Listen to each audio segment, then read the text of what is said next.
Tadhg Guiry. How are you? Not too bad. This is probably long overdue chat. I think for us, we've been on a long journey as business owners. I'd say long. It feels long. Creeping up on 5 years now. But yeah, I think it's fitting for us to kind of give a bit of a backstory as to who we are, how we set up the business, how we became business partners, and sort of what the future holds. So we might start with yourself. Maybe you might give the audience a bit of a backstory as to who Tadhg Guiry is. And 100%. Yeah, definitely long overdue. Feels like we've been running quite fast the last few years, and a lot has happened, and you don't often get a chance to sort of take a step back and reflect on it. And yeah, it's been an interesting one and a fun one. So my own journey into where I've got to now started in Austin, Texas, where obviously we became friends. Came home, took a job that I got a lot of lessons from, but probably wasn't mad about. And I think where the story kicks off was me and you meeting up for a coffee once, and I think you had started to go on your own journey, which I'm sure you'll chat about, and setting up a product business and leading into a consultancy, and you had just signed your first client, and I was thinking, this is possible. Some guy in the UK is paying you to consult and do some advisory work, and from a marketing, I was like, oh my God. So that was the kick up the backside I probably first needed to start to go on that and explore it and do some research, and it led to me setting up Evolve Marketing, which in essence was a one-man consultancy, where I did some digital marketing and advertising, worked on that for 12 or so months, built up a very small client base of generally law firms, and the rationale for that was I'd worked in a large insurance company before, understood some of the nuances of how in which they got cases, and how that was different to selling e-commerce or products, and you're selling your specialized services or your own knowledge really. And so I had a bit of an understanding on that, and it made sense to tie some of my marketing acumen to that and help those businesses. But again, in essence, I think I'd one or two contractors helping me out, but it was a very small boutique agency, I guess if you could call it that. But in essence, it was a consultancy practice, which was give or take a year or so before I think we met up, which is where you come back into the story. So you might give what had happened in that interim from yourself, from Austin, where we met as very much friends, and when you moved back to Dublin, where did your own story go from? Yeah, for sure. So my own story is when I graduated, I got into Dell Technologies in their graduate program. I worked there for give or take 2 years, and luckily I was still able to avail of a graduate visa to go to America, which was something exciting, especially working straight out of college in a big corporate company. It has its pros and its cons, but where I was living in Ireland at the time in Howth, and travelling out to Shankill, if anyone viewing knows the distance that I had to travel, it was nearly 3 hours back and forth each day, which doesn't give you much time outside of work.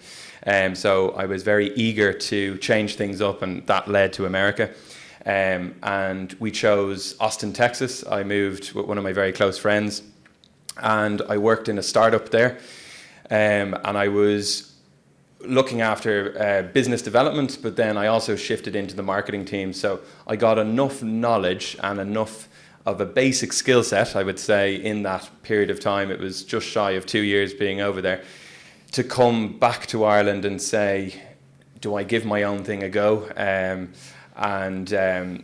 You're limited in the skills that you had, that I had, but I felt I might have enough to help a business on their journey with business development and marketing.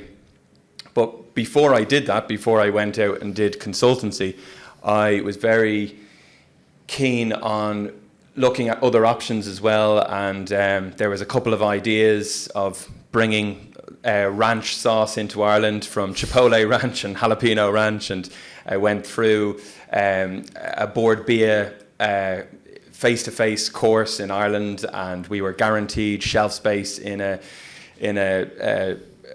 big retail store in Ireland called SuperValu, and I was guaranteed shelf space, and I met a few other sauce owners at the time, and they were telling me all the reasons why not to do it, and I think that was very helpful, because I probably would have rushed into a decision. I was so excited to start a business that I would have probably sold toilet roll. I didn't mind what it was. I just wanted to do something. So that never materialized. And then I met up with an old friend from Dell, and we again had a lot of idea generation as to what we were going to do, and we landed on gifts for men. We basically put a mixture of different accessories, from ties to socks to handkerchiefs to cufflinks to hip flasks, bottle openers, into nice little gift boxes, because we felt long gone are the days where you get a link set for your Christmas present. I think all of us were, sick and tired of getting link sets and aftershave. So we went out with this idea, and we started to sell online, which was doing okay. But we put all of our investment into Hidden Gent. We had both put in 30,000 euros each, which was a huge amount of money for us at that time. It was actually all the savings I had, every penny. But we didn't leave ourselves with anything to actually spend on marketing, which was a very bad idea. So we turned to wholesale, and we started to knock on doors and contact different retail stores and department stores. And over a period of 2 years, we were able to get in the door with Arnott's, McElhinney's, Gifts.ie, some really prominent department stores in Ireland, which was great. And then about 100 smaller retailers, which was again great. But I never paid myself through Hidden Gent. I was always making money through consultancy, which I think I had 2 to 3 clients max. The client that you referred to there, which was called Smart Accountants. They were based in London, and they paid me £2,000 per month, which was huge, because I was back living with my parents when I came back from America, but it was great. It allowed me to have some bit of a social life and be able to live to some extent, and that's when our paths collided again. You had been on your journey and I'd been on mine, and maybe I might pass it back over to you to kind of talk through what that looked like. Yeah, I think to make it maybe interesting as well for any viewers, of like a big question people ask is, should you get into business with your mates? And I think the answer mainly people give is no, don't do it, it's a bad idea. And to be fair, I would agree with that. 90% of times I love all my mates, but probably wouldn't be suitable to work with them for the vast majority of cases. And I think if you even trace it back even further about, of course, there's risk getting into business with anyone, there's risk going into business full stop. But when we first met, we were obviously friends and we talk about football and all the normal stuff lads would chat about and share everything else. But if you remember, we had huge sessions even in each other's apartments, not the drinking sessions, but a Monday evening session, and we'd go over and we'd go through some book and take notes for 3 hours. Shout out to Tony Robbins. I don't think either of us had any savings to be thinking about this world domination, but I think I'd read most of it. You'd read some other book around it, and that was a 4-hour session. And yeah, the book itself was interesting, but it was almost like a college project that you didn't have to do, and that we were jumping in on. And again, I think that's a key if you're getting into business with a mate. There's no guarantee with anything in what you're doing, but shared values, shared interest and passion. I think complementary skill sets is great, but both of us in reality come from marketing and sales. We're both very different people. We do have different skill sets, but it's not like one of us is overly technical and the other person's a marketing person. It's not like one of us is sales, one of us is whatever else, ops. We both came from a similar-ish world, but the fact that we had shared passion, shared values is really important, of understanding what actually matters. And both of us, I think we had honest conversations at the start. I was me from a money perspective, which obviously people can often think that's why you get into business, and of course it plays a part, but it's not the sole reason. And I said, look, I don't think I've a problem with money, but I've never had that much of it. And again, I was quite young. Why would I have had a huge amount? I was I don't think I've any scarcity mindset, but Jesus, it'd be cool to hit these goals, and I think we can do it. And you telling me about that one client you had, I was geez, I could probably do that as a stepping stone. And again, it didn't mean that the business is going to work out. It doesn't mean that we don't have disagreements, challenge each other, of course not. But I think that sort of shared curiosity at the start of it is something that you could be like, okay, at least we're building on some solid foundations, which was an interesting one. And yeah, that was the start of when we decided that. Well, it was actually interesting as well because we both had our businesses about a year, or you had it longer than me. I think I had it about a year. And we were starting to realise, you know, it's a bit of a lonely road doing this. I thought it's not maybe it's all it's cracked up to be. I'm spending a lot of time just by myself, and I think you were similar. And so we started to be like, okay, well maybe on Wednesdays we'll have a call and we'll bring each other up to speed of what's happened that week, or we'll do it on a Friday, and maybe then in like 3 years we can potentially team up. And I think the more we chatted it through, and we were away together obviously for the few weeks, it was like, why would we bother waiting? Let's just go back and do it now. And sort of that was the decision. I think it was October, November 2019. So you all know what was coming around the corner after that as well. So. Yeah, and when we teamed up, it was we both had our own individual brands. So I had a brand called CSM Agency, and Tadhg had a brand called Evolve Marketing. Both serving very different audiences. So Evolve Marketing served professional service firms, so law firms, accountancy, and it has expanded out into other professional services. And CSM Agency was a bit of a mix. It had some B2B clients, and it also had direct-to-consumer e-commerce brands as well. So they were both very nuanced in their own way, which caused a bit of complexity as well, because we both had our own ideas as to what would be the best path. Because at that stage, like, I think for us, we wanted to clarify for ourselves as individuals and as a collective that this is something that is viable for the future, that we don't have to go back and work for someone ever again. I think that was a big thing for both of us in our mind, is like the stark realization that, you know, this might fail and we might have to go back and work for someone again, which neither of us wanted to do. We both voiced that to each other. And people starting out on that journey, I felt it was so reassuring to have someone there like yourself along by my side. And when you're on your own, you don't have anyone to turn to. Like when you have those off days, when you have those days where, you know, naturally you're just feeling a bit of a slug, or you might just need a second opinion on something. I think it goes back to what we said. It probably wouldn't work with everyone in your friend group, but certainly people who have shared ambition and shared values, which I think we very much align on. It made total sense. But yeah, you might talk through, you know, what Evolve looks like now, because a huge amount has changed since then. And yeah, maybe how COVID affected that, and how it's grown, because it's a very well regarded agency in Ireland and abroad now. Yeah, I've always tried to keep my day-to-day, even though we own multiple brands, I've always tried to stay as much as I can in the day-to-day of Evolve, which is serving professional service clients, because you have a better understanding of, even though it might only be slight, just the nuances on how a boutique tax consultancy that targets high net worth individuals abroad, how they market themselves is very different to how a jewellery brand, of which we have in the larger sort of brand portfolio.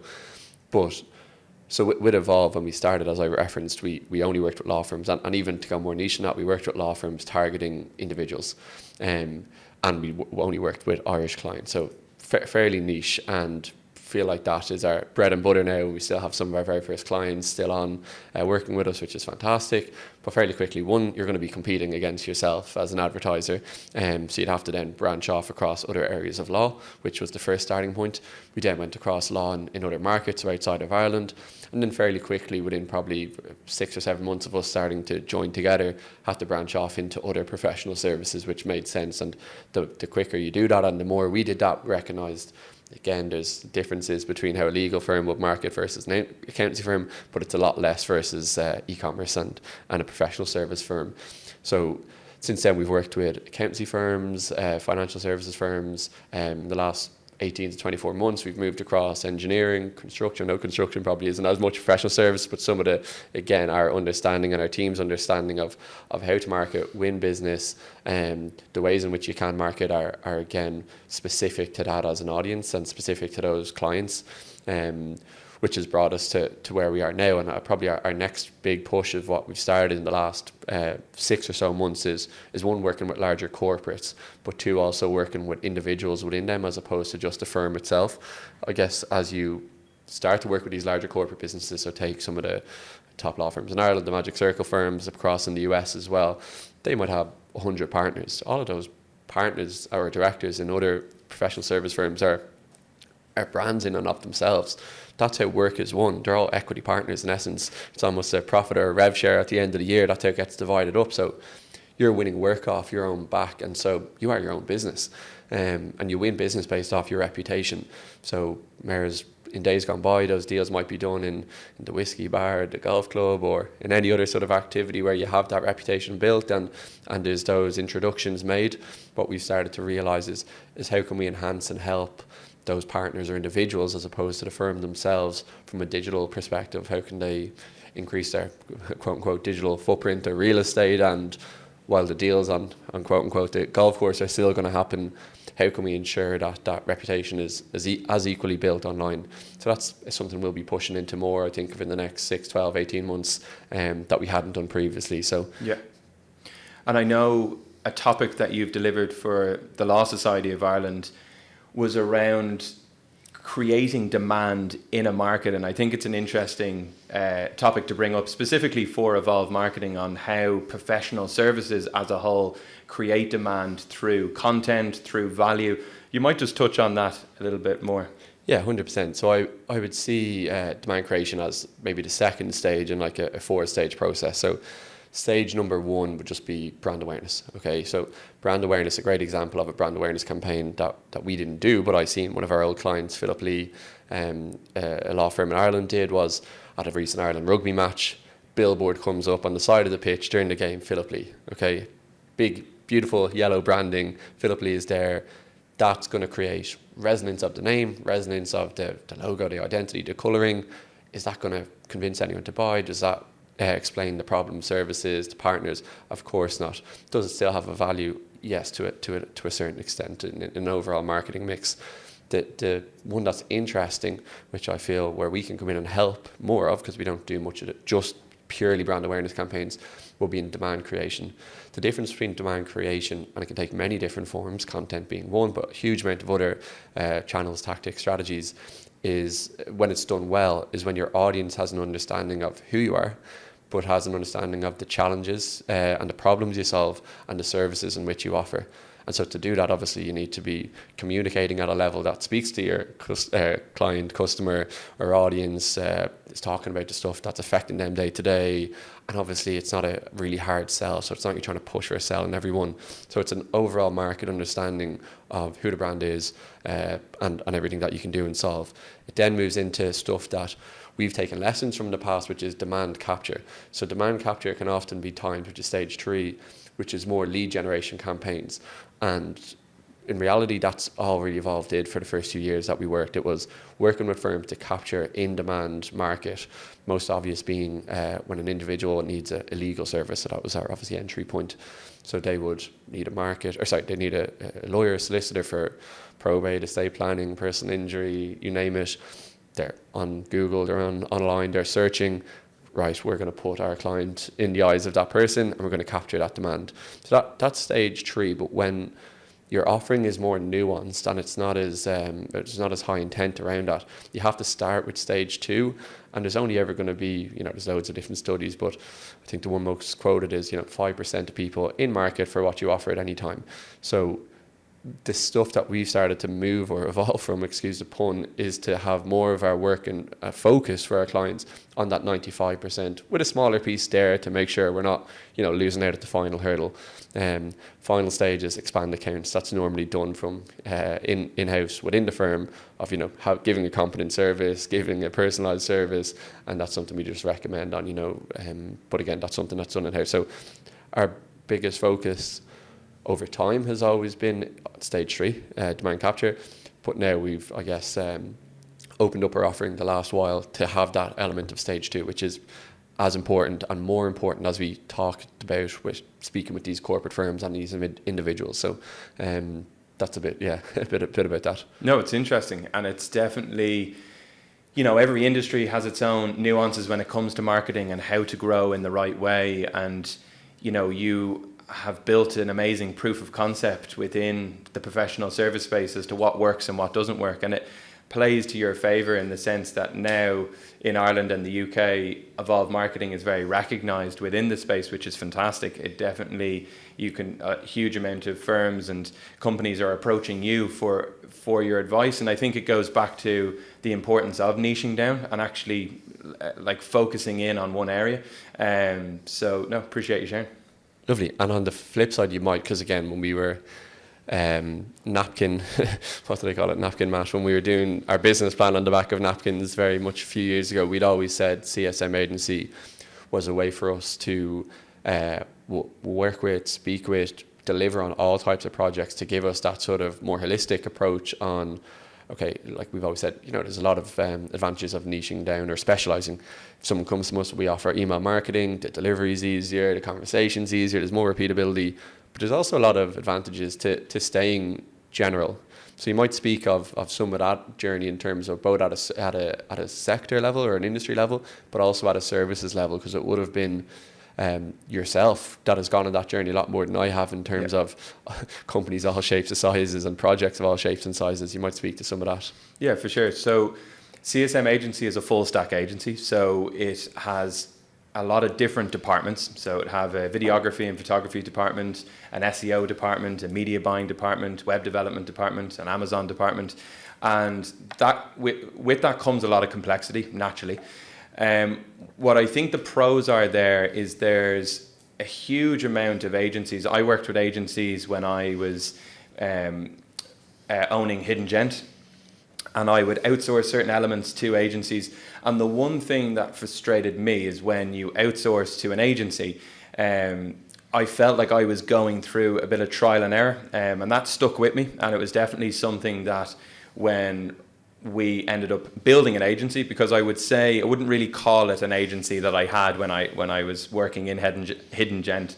It was very much a glorified freelancer, I would say. But how it's materialized is really through talent and hiring the right people to surround me. I know I'm limited by my own knowledge and my own skill set, and recognizing that and being very honest and open about that to what problems I can solve for. Like I would consider myself a generalist. I have a broad knowledge of all things marketing, but I'm not a specialist. And I'd be the first person to say that on a call with a potential client. And I think the difference is, there's a lot of agencies that are specialists in Facebook ads, which is great.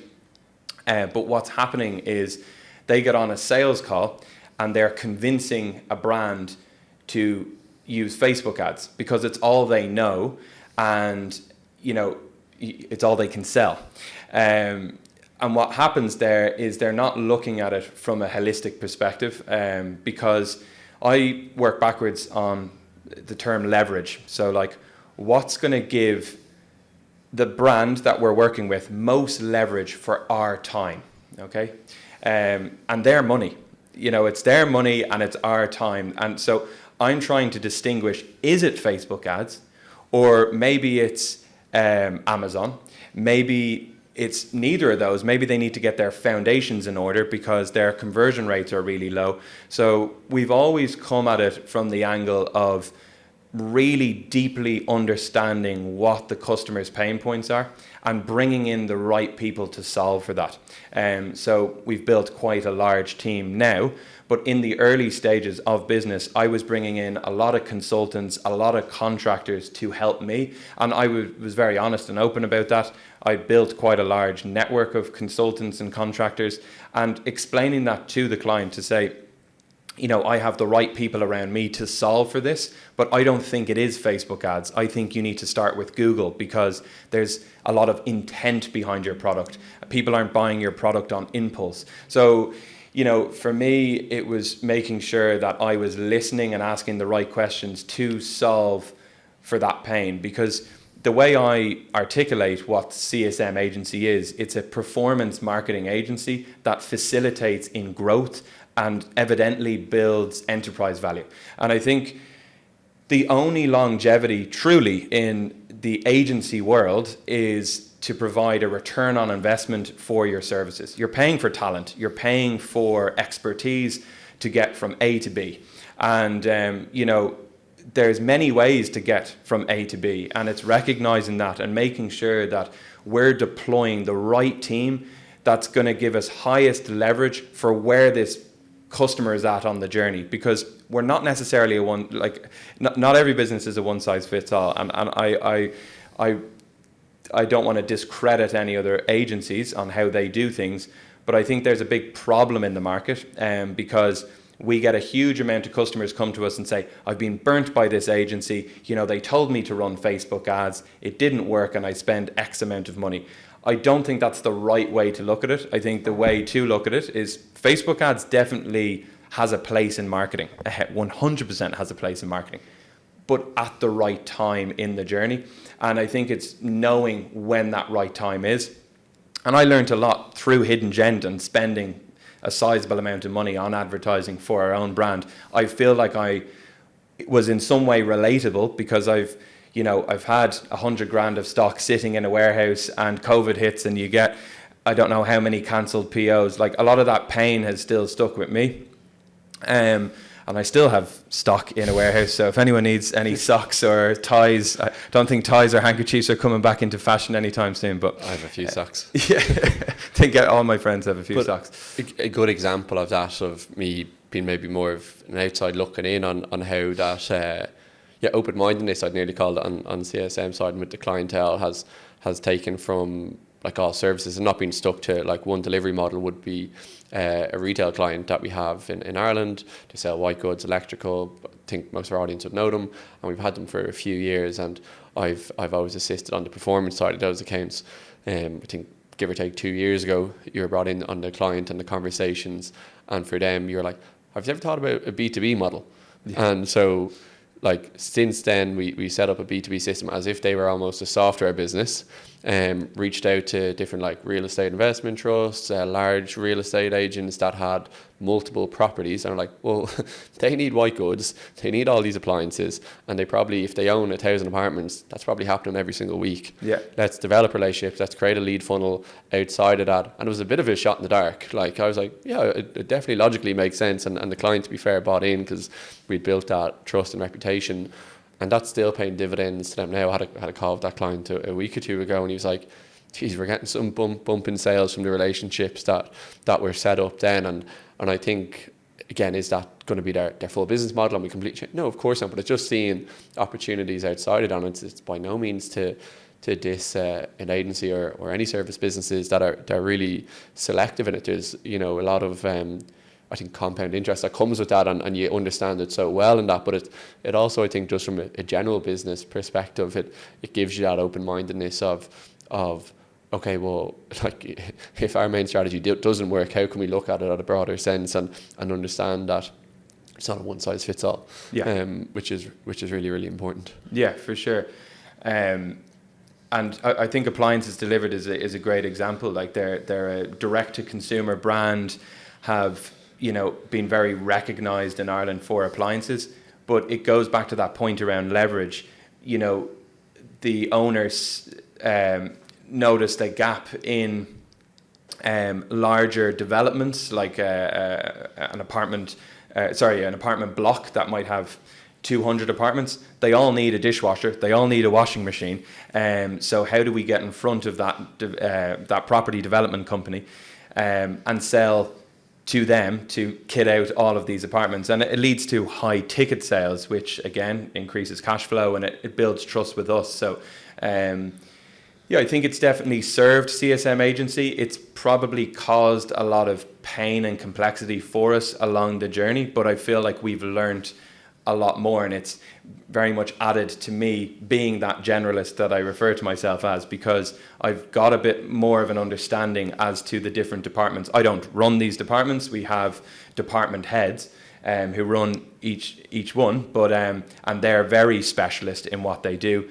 But for me, sitting on calls and learning from them as to how they go about a strategy has helped me to have a level of fluency to truly understand The nuances of all different departments and services that we offer.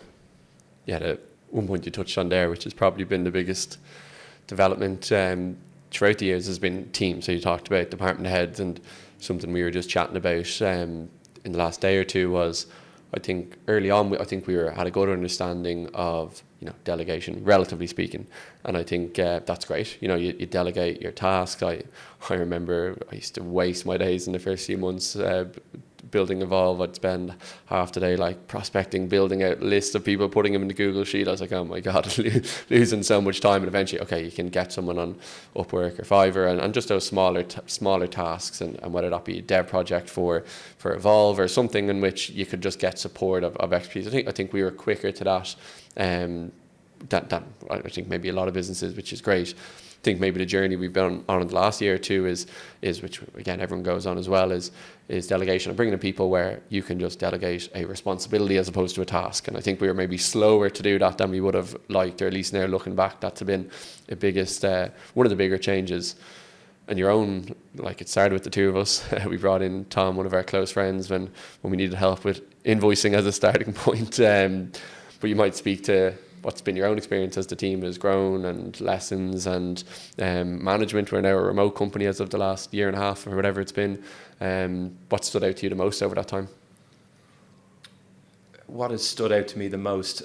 I feel for the first epiphany moment I had is we're limited by our time. So, there's only so many hours in the day, and we were workhorses at the start of the journey just to get it up off the ground between me, you, and Tom, who's very much been on the journey and a crucial part of this. He should be on the podcast as well.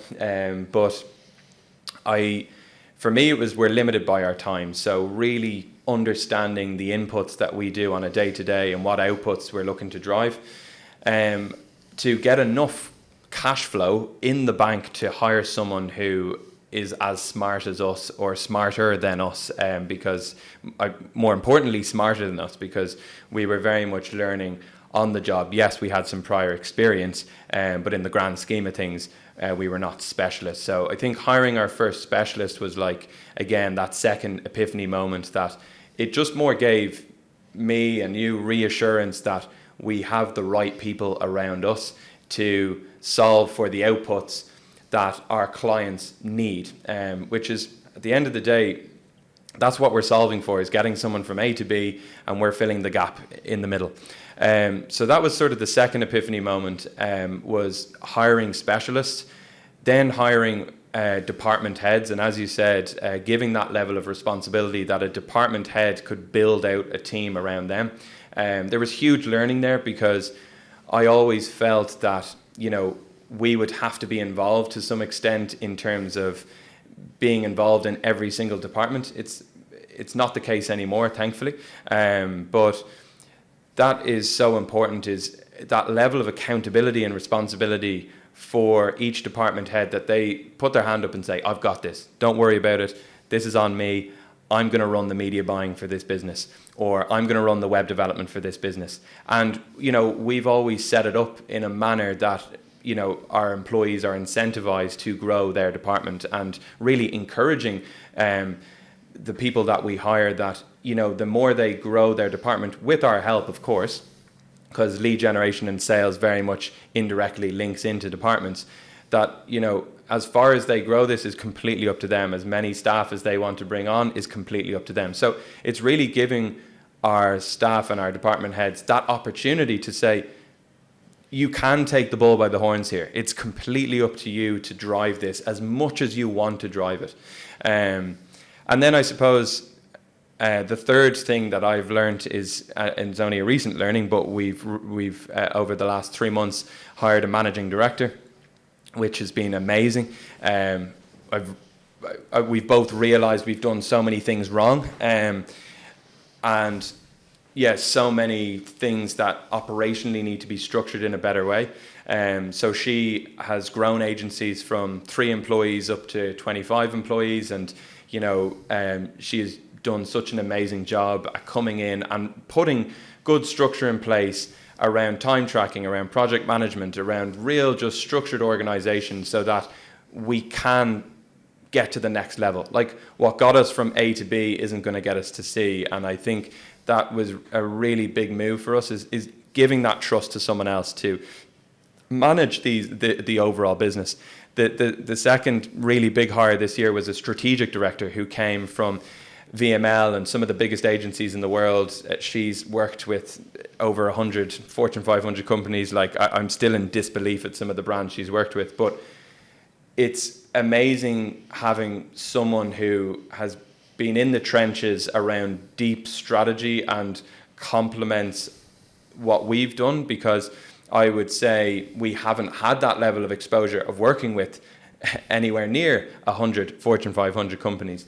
So I think there's a couple things there around team that I've learned from learning about my own time, and I think that has translated into how we set our employees up for success, is explaining inputs and outputs and KPIs, and then leading into giving responsibility and trust and accountability to someone, but also saying, here's the keys to the kingdom, go and grow it as much as you want. Because I think people giving that level of trust to someone and that level of flexibility to do things in their own way has definitely benefited us to some extent.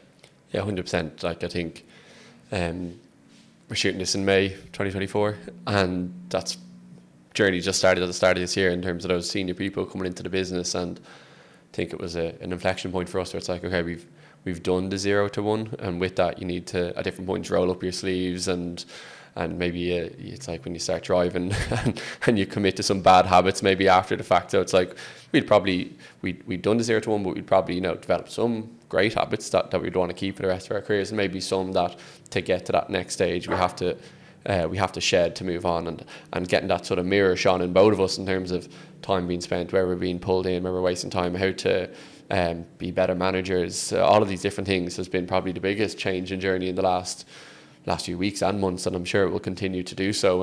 And for us, recognizing like where are we best in the business, like at loads of different times throughout the business, we've crossed every T, dotted every I of every client output. I've literally done on the evolved side every part of the job or service that we've offered, from writing blogs and editing blogs to meta tags, titles, and it's just not a good use of time for me to be doing that every single day now.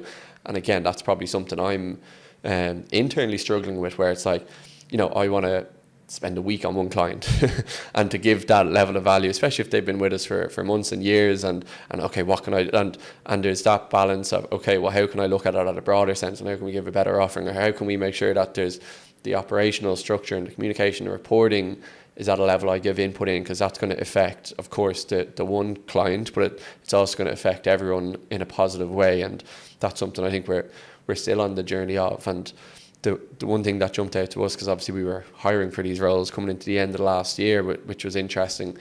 So as I mentioned, we're a remote business as of January 2023, which has been its own learning journey, but our team are global, we've team all over the world. And in the hiring process, one thing that I found was we were using multiple sources.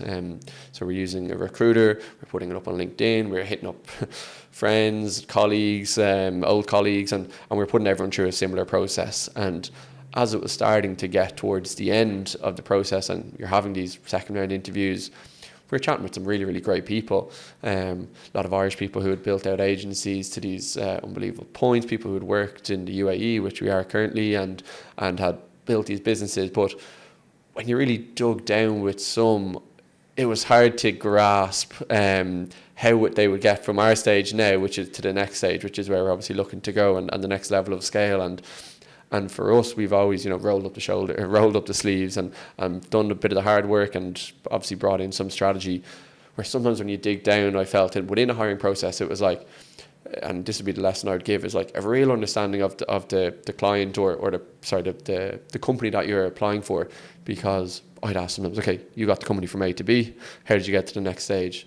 And when you dig into that, they say, oh, an RFP came in through the door. And so we would often say, we're like, well, look, we're not getting 1,000 RFPs a week that we have to dig through. Like, how can we elevate the brand to the next level? And again, that was a big learning process for me, where it's like, it might be the right person, but it might be the wrong fit for who we are and the company and the stage we're at, or what we're trying to do next. And again, with the two Sharnays who joined the company, the managing director and the strategy director, it was right person and right fit. So I think that was one of the big lessons for me. And when you're hiring someone senior, because CVs look unbelievable on paper, that person is skilled, experienced, there's no doubt about that. But what stage are you and what's the reality that person is coming into your business in? Because the stuff they might want to implement, you might have already done, or you could be 3 or 4 years away from. And again, that's a lesson from us, I think, even as we go forward with that next stage of hiring, which is, bringing in people better than you into the business. 100%. And have they been on the road that we're on? Have they achieved, like, for our managing director, she had scaled an agency from 3 employees to 25 employees. So it was very much the spot that we're in now. And, we have just over... You're not speaking to the mic. Okay. Yeah. Just, like, if you can... It's not getting closer to it, just... Am I okay in this one? Yeah, it's... Yeah.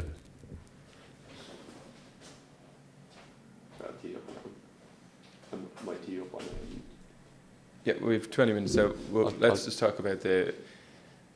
Team into Evolved Systems. Yeah, but I just want to say, like, what was the realization for you that, and I want to talk about some of our retainer clients. Like, Yeah, let me ask you that.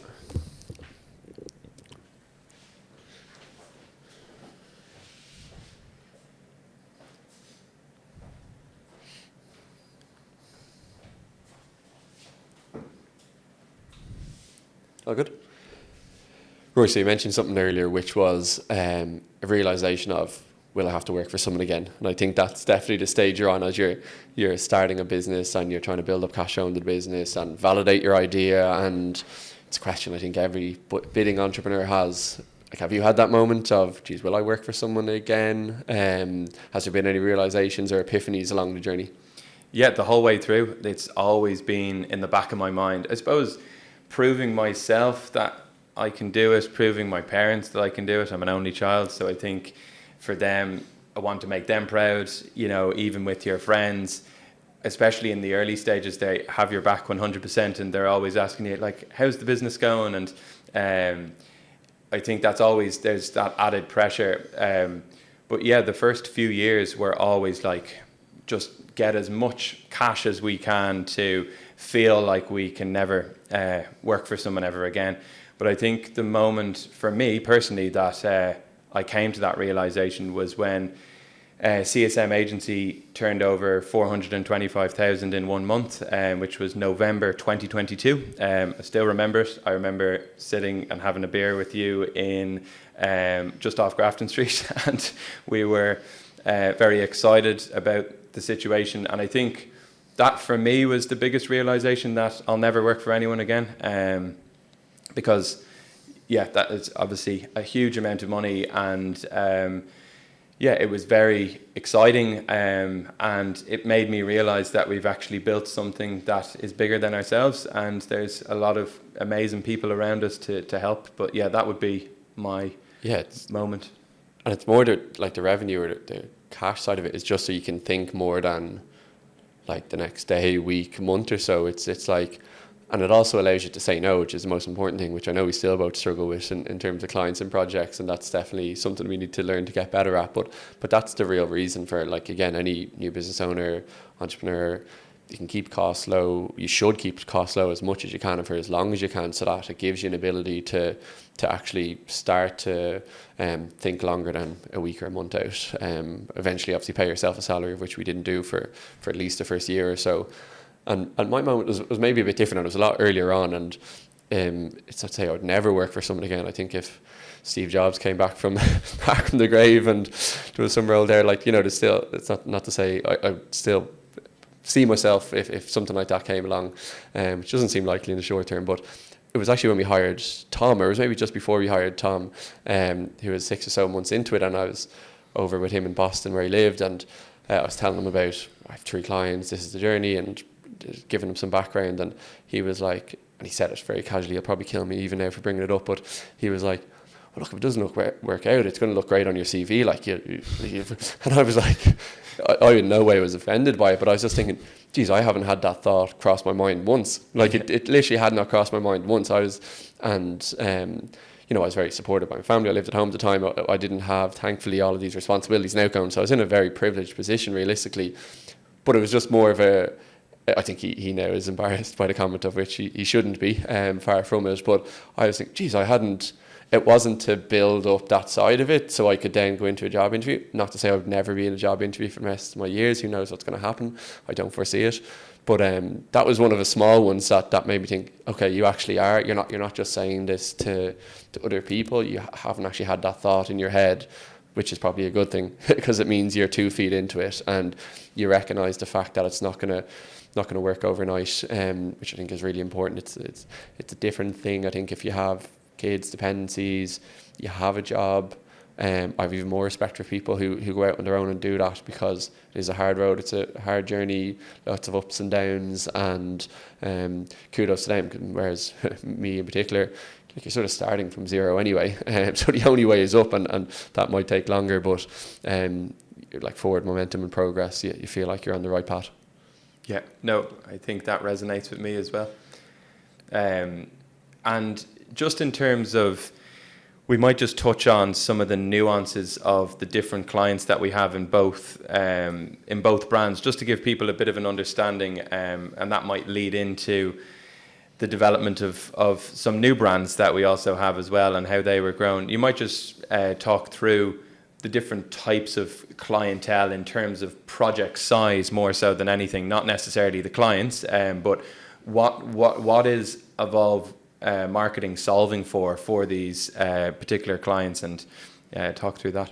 Yeah, it falls into like general marketing categories. So it's demand creation or demand capture. Demand capture is something we've been specialised in for since we started, so the last 5 years, and we work with I would say mid-sized professional service firms who target individuals. Could be legal, accounting, insurance, financial services, and again, we generally have a really good understanding of that. From a 20-minute discovery call, we have an understanding of how we can help there, and the mechanism for us to deliver on that is more straightforward than some of the other work we do. The work on that would be a way for that client to get eyeballs, so a traffic source from a digital perspective. So we're channel agnostic, but oftentimes it's more Google than it is not, because that's where the highest intent is, and we're sending them to a lead funnel. So it could be a website we built, but more oftentimes than not, it's a landing page with specific copy, specific video, specific assets around that specific service they offer. So we always say we never market firms. We market the services, and obviously by after that, the challenges or problems that is solving for. So that's more of our service that we've been experts in for years. The work that we do, which are our bigger clients and across more corporate companies, where we work with firms and individuals. So we work with partners in New York, and we work with partners in Dublin in building their own profile. That falls more on the demand creation side of it. Now, the services aren't a million miles different. There's only so many ways to market someone online. So it still falls into creative design services, videography services, copywriting, strategy, consulting, paid ads. So it's just the way in which we deploy them is slightly different. Whether you're having more of a focus on demand creation, which is generally, not always, but generally for more B2B audiences. So if you're targeting your services at businesses as opposed to individuals, the way in which those people make decisions is very different than someone who's looking to solve their problem now. So by nature of that fact, our ticket size and that might be a lot higher. We might work with clients on a monthly basis, could be €10,000 plus, whereas on the more demand capture perspective, their smaller ticket sizes, anywhere from our legacy clients who might be spending around 2,000 all the way up to 5,000 a month. So, and again, our pricing is very sort of transparent. It's just based off our team's time. So in essence, we're a professional services business as well. And that's how we price. So we estimate time on projects, delivery, reporting, all of these types of things. And that's how we sort of send our team in to help. For yourself, over the years with CSM, there's probably been an element of subjective work, objective work, performance campaigns, website builds. You might speak to some of the... Yeah, it's definitely taken a shift in, I would say the last year and a half, we are very much focused on performance and growth for brands, and that's really where we're spending a huge amount of our time. We did have a web development in UX, but that actually has grown into its own company. So we own another agency called Tadhg Creative, which is head up by David Beakey, who's also a very close friend of ours. Again, not to get into business with your friends, but David is a fantastic asset to the company, and he's done some amazing projects in a very short space of time, like big, massive branding projects to videography projects. We had a videography campaign in Africa recently with UNICEF and the Red Cross, which was really exciting, to some amazing e-commerce websites. So again, goes back to taking the bull by the horns, but David has grown his department so big that it had to actually turn into its own agency, which allowed CSM agency to just focus on performance and growth, and that's really where the departments are built for. We actually shift some of our brands into performance agreements, so we're not paid a retainer fee or a management fee. We're actually paid on the growth, a percentage of growth, so a percentage of profit that takes into consideration, their COGS and ad spend and everything else. So yeah, I think, I go back to what CSM agency is. It's a performance agency that helps to build enterprise value. That's what we're looking to do.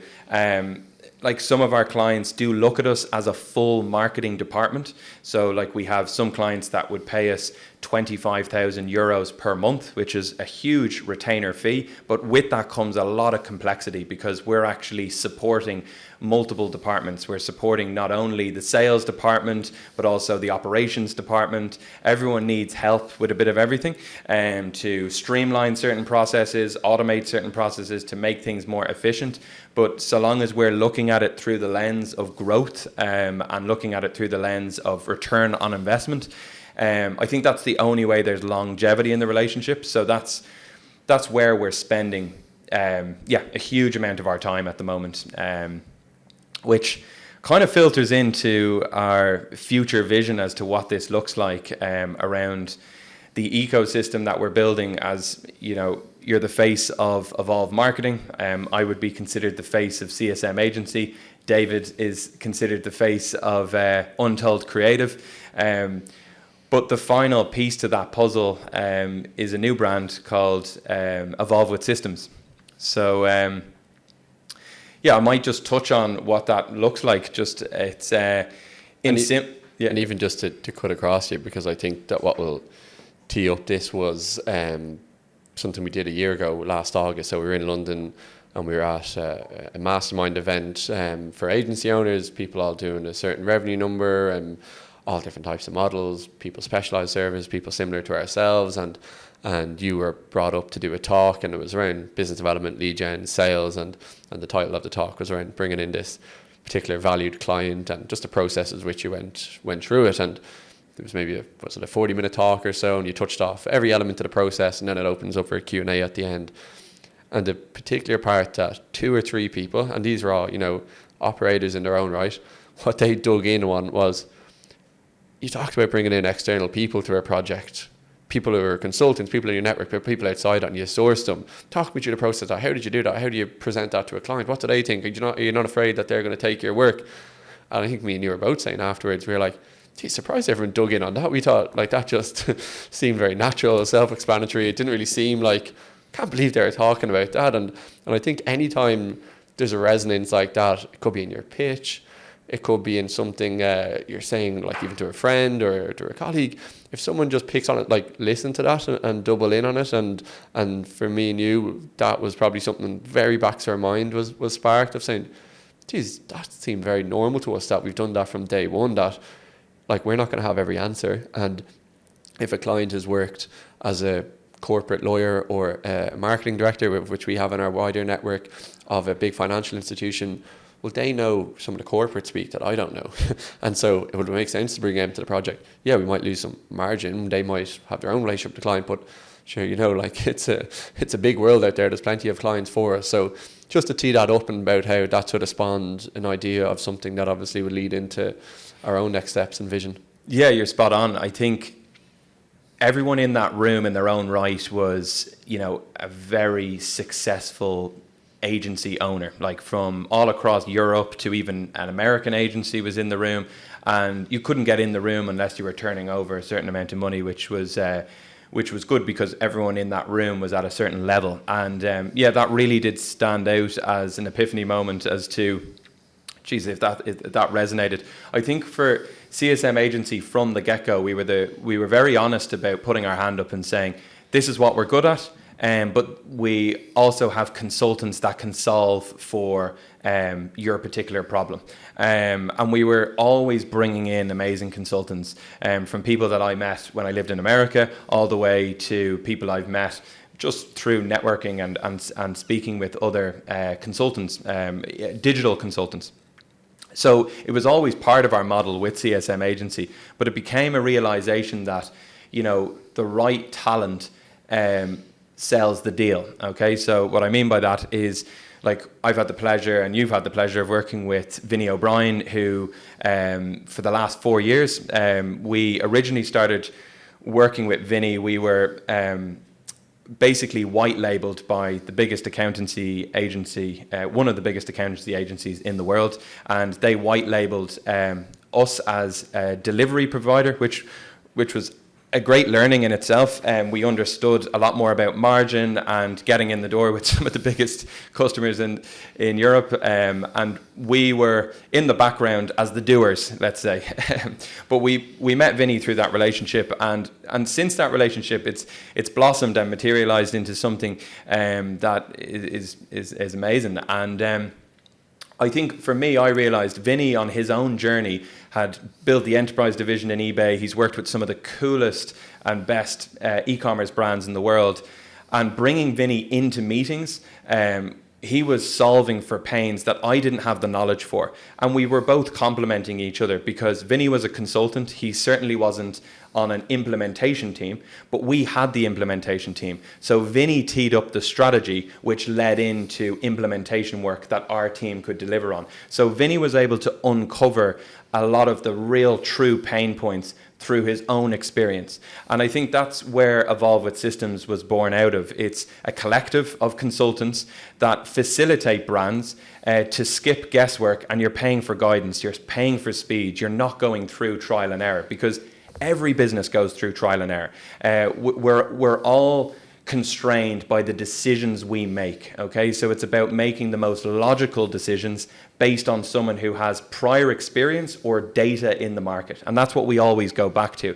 So we already had a large pool of consultants, but now we've just brought that under the brand Evolve with Systems, which in theory is just a consultancy agency that facilitates brands in terms of roadmaps and strategy and looking at big picture, which indirectly feeds back into our implementation agencies that can actually deliver on this work. So it's really exciting. It's only in its youth at this stage, but there's already some very exciting conversations around the board of directors that we're going to bring on, bringing in AI technology into the brand to some extent, bringing in data and analytics and having another partner there. And I think for us, it's a big realization that, you know, without strong strategy, without strong foundations, there is literally no point in marketing. You know, we always say it to the brands that we speak to, is like, don't spend money on advertising unless you have a good website and you have those foundations in order, okay?